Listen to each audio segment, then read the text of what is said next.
Hello guys, good morning. তো আজকে হলো আমার বার্থডে, আর আজকে আমি ঘুম থেকে উঠে কি দেখলাম জানো? স্কুল থেকে উঠে বাইরে বেরিয়েছি আর দেখি একটা কত বড় কালী ঠাকুর। চলো তোমাদের একটু দেখেন।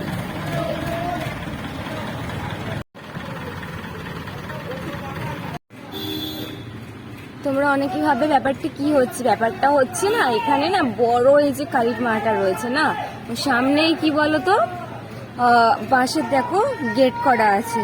গেট করার জন্য না যেতে পারছে না, তো সেই জন্য না রাত্রি 2-2-2:30 থেকে ঠাকুরটা এখানে রয়েছে, বুঝলে?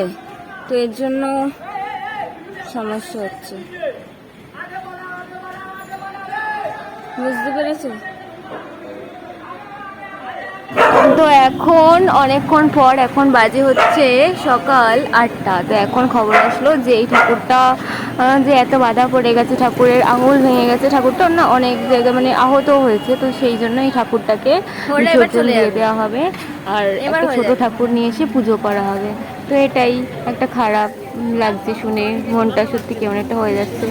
তো এটাই ছিল, ভাবলাম তোমাদের সাথে একটু শেয়ার করি। তো এটাই শেয়ার করলাম। কেউ কিন্তু আমাকে কোনো খারাপ কমেন্ট করবে না এটা নিয়ে, ঠিক আছে?